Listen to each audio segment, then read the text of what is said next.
Good morning all.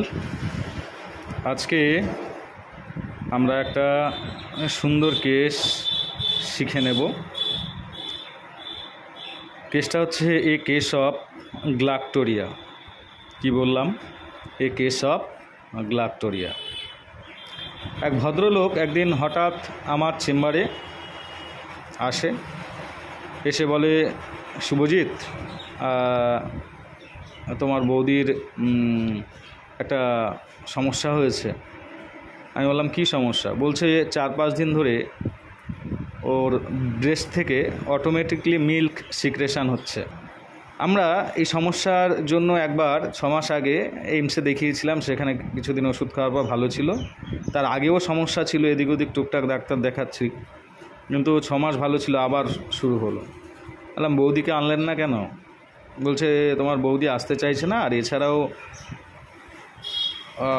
বৌদির ভীষণ সমস্যা হচ্ছে, কাপড় চোপড় এবারে ভিজে যাচ্ছে, এত পরিমাণে দুধ সিক্রেশন হচ্ছে, আর তার সঙ্গে ব্রেস্টে ব্যথাও করছে। বললাম, ঠিক আছে, বৌদিকে ফোনটা করো। তো আমি ফোন করলাম, ফোনে কথা বললাম যে, বৌদি বলুন আপনার কী সমস্যা। তো পেশেন্ট বলল যে, শুভজিৎ, 5-7 দিন থেকে আমার ব্রেস্ট থেকে মিল্ক সিক্রেশন হচ্ছে। তো আমি ভেবেছিলাম এটা কমে যাবে, এটা আমার প্রায় এরকম হয়, কিন্তু আজকে না প্রচুর মিল্ক সিক্রেশন হচ্ছে। খুব খারাপ লাগছে নিজের কাছে।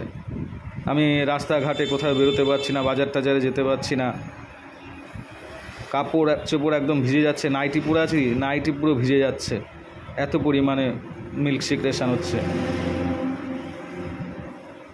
খুব বিরক্ত লাগছে, খুব বাজে লাগছে, নিজের কাছে খুব খারাপ লাগছে। লোকে দেখলে বলবে, লোকের সামনে এই নিয়ে যাওয়া যায়?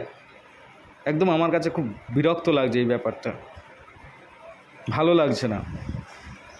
এই যে বসে আছি, একেবারে নাইটি ফাইটি ভিজে যাচ্ছে, আর ব্রেস্টে ব্যথাও করছে, আজকে খুব বেড়েছে। তো আজকে সকালে তোমার দাদাকে বললাম যে ওষুধটা নিয়ে আসতে, তাই হয়তো তোমার দাদা গেছে, তুমি ওষুধটা দিয়ে দাও। যে সেইটুকু কেস ছিল। তো আমি ফোন কাটার পর আমি দাদাকে বললাম যে, এতদিন কিছু বলেনি বৌদি আপনাকে যে ওষুধ নিয়ে আসতে? বলছে, না, এতদিন কিছু বলেনি। আমি বলেছিলাম যাও শুভজিতের কাছে যাও, একটু ওষুধ নিয়ে আসো, কিন্তু তাও আসেনি। আজকে যে বাড়াবাড়ি দেখেছে আমাকে বলছে যাও। এই কেসের উপরে আমি ওষুধ দিয়েছিলাম, আমার সিলেক্টেড মেডিসিনের 3টে ডোজ, এবং তাতেই পেশেন্টের এই সমস্যা চলে যায়। তো এই কেসে আমি কি দিয়েছিলাম? এই কেসে যে রুব্রিকগুলো আমি ব্যবহার করেছিলাম, সেটা হচ্ছে, প্রথম রুব্রিক ছিল mind indifference suffering to. Indifference suffering to কথার অর্থ হচ্ছে, ইনডিফারেন্স মানে উদাসীন, সাফারিং টু মানে হচ্ছে, সাফারিং মানে সে যে ভুগছে তার রোগের জন্য, তার প্রতি সে উদাসীন, যে এই নিয়ে একটু ডাক্তারের কাছে আগে যাই, দেখাই, তার কোনো হেলদোল ছিল না। নেক্সট হচ্ছে, পেশেন্ট বলছে আজকে খুব বেড়েছে, প্রচণ্ড বেড়েছে, ব্রেস্টে ব্যথাও হচ্ছে। Mind ডিলিউশনস enlarged. ডিলিউশনস কথার অর্থ হলো পেশেন্টের একটা ভ্রম, যে আজ সমস্যাটা অতিরিক্ত হয়ে গেছে, এনলার্জড হয়ে গেছে। আর নেক্সট রুব্রিক নিয়েছিলাম মাইন্ড এলমেন্টস ফ্রম এম্বারাসমেন্ট। কি বললাম? এলমেন্টস ফ্রম এম্বারাসমেন্ট, মানে যে সমস্যা হয়েছে তার থেকে সে খুব লজ্জা পাচ্ছে, নিজের কাছে খারাপ লাগছে, খারাপ বোধ হচ্ছে, কারণ পেশেন্ট বলছে এত পরিমাণে মিল্ক সিক্রেশন হচ্ছে যে আমার একেবারে কাপড় চোপড় ভিজে যাচ্ছে, নাইটি পরে আছি, নাইটি ভিজে যাচ্ছে, এই নিয়ে কি লোকের সামনে বেরোনো যায় বলো?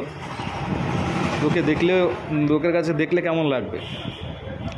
আমার কাছে খুব বিরক্ত লাগছে ব্যাপারটা। এখান থেকে একটা রুব্রিক নিয়েছিলাম মাইন্ড ইন্ডিগনেশন ডিসকমফোর্ট ফ্রম জেনারেল, মানে পেশেন্ট এর জন্য খুবই মানে হচ্ছে ঘৃণাসূচক, বলছে যে আর ভালো লাগছে না, এই ডিসকমফোর্ট যে ফিল হচ্ছে, এটা আর ভালো লাগছে না, এই নিয়ে বাজারে যেতে পারছি না, কোথাও যেতে পারছি না, এই নিয়ে থাকা যায়, আজকে অতিরিক্ত বেড়ে গেছে, তাই জন্য তোমার দাদাকে বললাম যেতে, ওষুধ নিয়ে আসতে।